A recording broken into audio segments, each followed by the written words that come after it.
નમસ્કાર દર્શક મિત્રો, બગદાણાની બબાલમાં આઈપીએસ અધિકારી જયવીર ગઢવીની અધ્યક્ષતામાં જે સીટ એટલે કે સ્પેશિયલ ઇન્વેસ્ટિગેશન ટીમ બનાવવામાં આવી છે, તેણે આ કેસમાં તપાસનો ધમધમાટ તો શરૂ કરી દીધો છે. સીટની ટીમે તમામ આરોપીઓને ગઈકાલે કોર્ટમાં હાજર કર્યા હતા. આ પછી સીટે આ તમામ 8 આરોપીઓના રિમાન્ડ માંગ્યા હતા. તે પછી કોર્ટે આજે ફરી એકવાર આ સમગ્ર મામલે સુનાવણી કરવાનું નક્કી કર્યું છે. કોર્ટે આ મામલે ગઈકાલે ફિક્સ ફોર હિયરિંગ કર્યું હતું.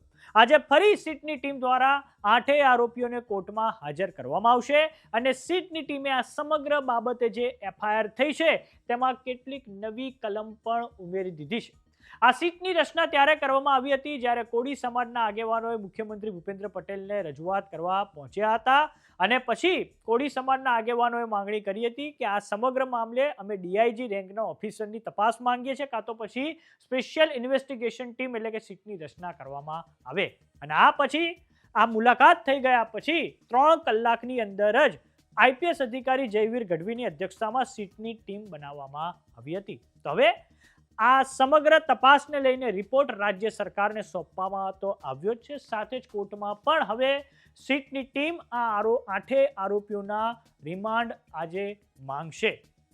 તો હવે ગઈકાલે બગદાણાની બબાલના પીડિત નવનીત બાલદિયાને ડિસ્ચાર્જ કરવામાં આવ્યા છે. તો આવો સાંભળીએ તેમણે શું કહ્યું છે. બાલદિયા, ગામ બગદાણા, તાલુકો મહુવા, જિલ્લો ભાવનગર.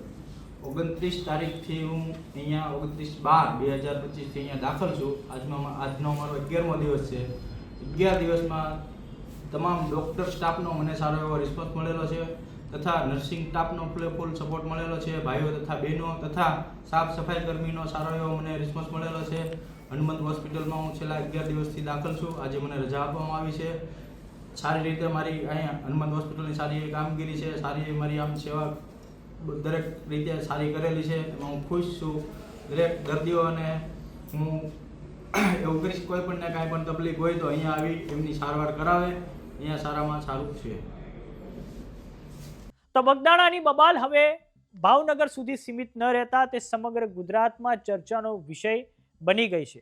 થોડાક સમય અગાઉ કોળી સમાજના આગેવાનોએ આ સમગ્ર મામલે પોલીસની ભૂમિકાને લઈને, પોલીસ તપાસને લઈને શંકા વ્યક્ત કરી હતી અને તે પછી ગુજરાત સરકારે એક્શનમાં આવીને મહુવાના ડીવાયએસપી રીમા ઝાલા પાસેથી મહુવાનો ચાર્જ લઈ લીધો હતો અને તે અગાઉ બગદાણાના પોલીસ ઇન્સ્પેક્ટર ડીવી ડાંગરને ફરજિયાત રજા પર ઉતારી દેવામાં આવ્યા હતા. અને તે પછી કોળી સમાજના આગેવાનોએ આ સમગ્ર મામલે સીટ બનાવવાની જે સરકાર સમક્ષ માંગણી કરી હતી, તે પછી સરકાર દ્વારા સ્પેશિયલ ઇન્વેસ્ટિગેશન ટીમનું જે છે એ ગઠન કરવામાં આવ્યું છે. પરંતુ ગઈકાલે સુરતથી કોળી સમાજના આગેવાનો 200 ગાડીઓના કાફલા સાથે ત્યાં ભાવનગરના મહુવા ખાતે પહોંચ્યા હતા અને તેમણે હજી પણ શંકા છે કે આ સમગ્ર મામલે તપાસ હજુ પણ પાટા પર ચડી નથી અને ક્યાંક ને ક્યાંક આરોપીઓને બચાવવાના જે છે પ્રયાસ થઈ રહ્યા છે. તે માટે તેમણે સરકારને હવે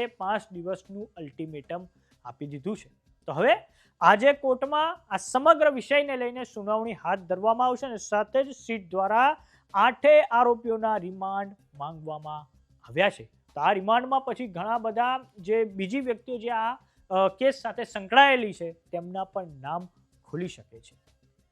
તો સમાચારોમાં અત્યારે બસ આટલું. જોતા રહો જમાવટ. જો તમામને યુટ્યુબ પર જોઈ રહ્યા તો સબસ્ક્રાઇબ કરો. જો તમામને ઇન્સ્ટાગ્રામ અને ફેસબુક પર જોઈ રહ્યા તો ફોલો કરો. સાથે જ અમારી વોટ્સએપ ચેનલ આવી ગઈ છે, જોઈન કરવાનું ના ભૂલતા. નમસ્કાર.